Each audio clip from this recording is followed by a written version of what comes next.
কালের brigade সমাবেশ নিয়ে নানা রকম কল্পনা চলছে। কেউ বলছেন প্রধানমন্ত্রী কালকে ম্যানিফেস্টোর অনেকটা বলে দেবেন, কেউ বলছেন কালকে বেশ কয়েকজন হেভিওয়েট জয়েন করতে পারেন, কেউ বলছেন আপনাদের প্রার্থী তালিকার কিছুটা ঘোষণা হয়ে যেতে পারে।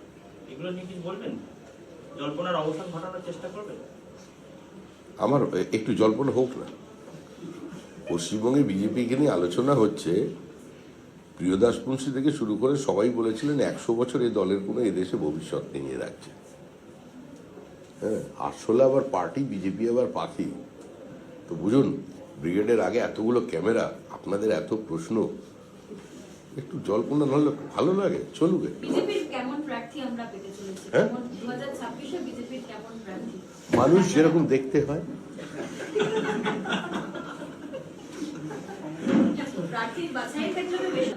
এখন এখানে বাংলা চলছে, বুঝলে? তুমি এবার বলো তোমার পুরো চলবে। আমি প্রথমে ভারতীয়, তারপর বাঙালি। ঠিক আছে? হ্যাঁ হ্যাঁ, শোনা যাচ্ছে যে 16 তারিখে সম্ভবত নির্বাচনের নির্ঘণ্ট ঘোষণা হতে পারে। সেক্ষেত্রে আপনাদের প্রার্থী তালিকা ঘোষণা হওয়ার নির্দিষ্ট কোনো দিন বা তেমন কোনো সম্ভাবনা শোনা যাচ্ছে? 16 তারিখে নির্বাচনী নির্ঘণ্ট। বিজেপির প্রার্থী তালিকা ঘোষণা করে বিজেপির সংসদীয় বোর্ড, আমাদের সর্বোচ্চ নীতি নির্ধারণ যে কমিটি, তারা। তা আমি এখনো তাতে ঢুকে উঠতে পারিনি। অত বড় মাপের আমি প্লেয়ার নয়, ছোট্ট লোক। আমি কি করে এটা বলবো? ঢুকে পড়তে পারলে এরকম ভাবে প্রেস কনফারেন্স করতাম, আরো বড় জায়গায় নিয়ে করতাম। আর আগামীকাল দুপুর 1টা ব্রিগেড প্যারেড গ্রাউন্ড, আসমুদ্র হিমাচলের মানুষ যারকে বিশ্বাস করেন, যার উপর ভরসা রাখেন, পৃথিবীর জনপ্রিয়তম রাজনৈতিক ব্যক্তিত্ব, দেশের প্রধানমন্ত্রী শ্রী নরেন্দ্র মোদীজির সভা।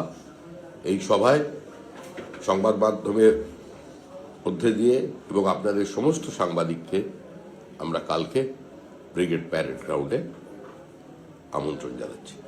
ধন্যবাদ।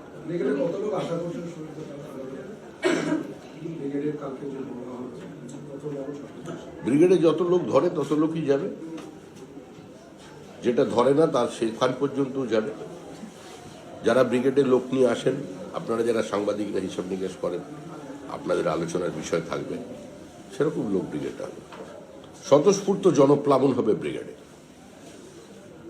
গ্যাস নিয়ে কিছু বলবেন না? গ্যাস নিয়ে রাজনীতি করছেন, রাজনীতি একটা সংকট তৈরি করা হচ্ছে রান্নার গ্যাস নিয়ে।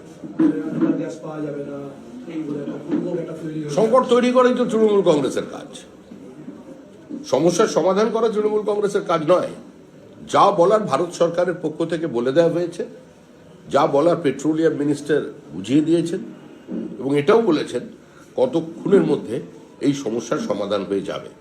বিভিন্ন জায়গায় তৃণমূলীরা জোর করে রান্নার গ্যাসের সিলিন্ডার সংগ্রহ করে নিচ্ছিল এবং তারা মানুষের মধ্যে এইটা নিয়ে একটা বিভ্রান্তি তৈরি করছিল, উৎকণ্ঠা তৈরি করেছিল। এই বিভ্রান্তি তৈরি করে এরা মানুষেরই ক্ষতি করেছে। আমার মনে হয় পশ্চিমবঙ্গবাসী সেটা বুঝতে পেরেছে।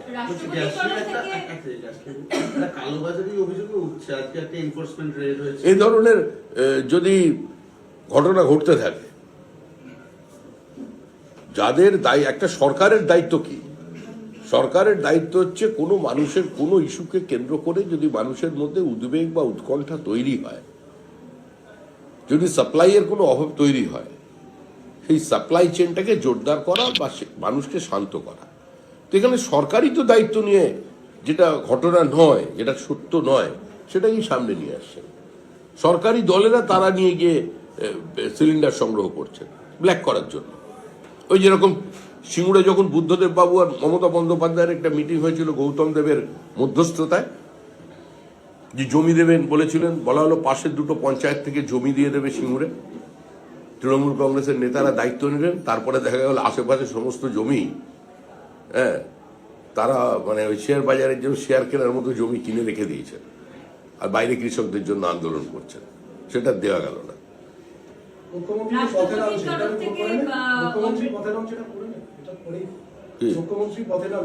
পথেই তো আছে মুখ্যমন্ত্রী, তো পথেই আছে মুখ্যমন্ত্রী, কোনোদিন বিপথে যাবে। মুখ্যমন্ত্রী আমাদের সবসময় পথেই থাকেন। মুখ্যমন্ত্রী ধর্নাতে থাকেন, মুখ্যমন্ত্রী অবস্থানে থাকেন, মুখ্যমন্ত্রী বিক্ষোভে থাকেন, মুখ্যমন্ত্রী সংঘর্ষে থাকেন, মুখ্যমন্ত্রী বিভাজনে থাকেন, মুখ্যমন্ত্রী এখন সাম্প্রতিক কালো কোর্টে থাকেন, মুখ্যমন্ত্রী কলমে থাকেন, মুখ্যমন্ত্রী গানে থাকেন, মুখ্যমন্ত্রী কবিতায় থাকেন, উনি তো থাকবেনই।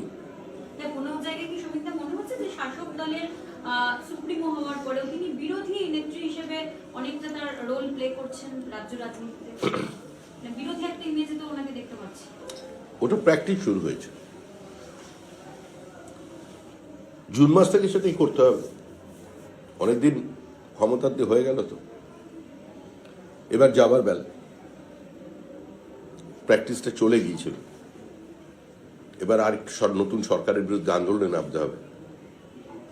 সেগুলো যেটা করতে হয় সেগুলো এখন থেকে শুরু করছে, 16 মার্চ নেট প্র্যাকটিস বলতে পারো। 16 মার্চ রাষ্ট্রপতির তরফ থেকে যে আমন্ত্রণ জানানো হয়েছিল তৃণমূল কংগ্রেসের তরফ থেকে জানিয়ে দেওয়া হলো তারা সেই ব্রেকফাস্টে যাবেন না, তারা আমন্ত্রণ ফিরিয়ে দিয়েছে। তো এটাই তো তৃণমূলের সংস্কৃতি, এটাই তৃণমূলের রাজনীতি। তৃণমূল কংগ্রেস সংবিধানে বিশ্বাস করে না, সাংবিধানিক প্রধানে বিশ্বাস করে না, যুক্তরাষ্ট্রীয় ব্যবস্থাতে বিশ্বাস করে না, মানুষের মৌলিক অধিকারে বিশ্বাস করে না। তৃণমূল কংগ্রেস সাম্যে বিশ্বাস করে না। তৃণমূল কংগ্রেস তথাকথিত ধর্মনিরপেক্ষতায় বিশ্বাস করে না। তৃণমূল কংগ্রেসের বিশ্বাস একটাই, দখলদারিতে। তৃণমূল কংগ্রেসের বিশ্বাস বুথ দখলে, বুথ জ্যামে। তৃণমূল কংগ্রেসের আস্থা এবং বিশ্বাস বাংলাদেশি অনুপ্রবেশকারী ভোটারদের উপরে, রোহিঙ্গার উপরে, মৃত ভোটারদের উপরে। কারণ এই জীবিত মানুষ যারা ধরাধামে ঘুরে বেড়াচ্ছেন তাদের উপরে এখন তৃণমূল কংগ্রেসের আস্থা নেই। যারা পৃথিবীর মায়াকাটি ওপরে চলে গেছে তাদের টানাটানি করে তৃণমূল কংগ্রেস নিয়ে আসছে।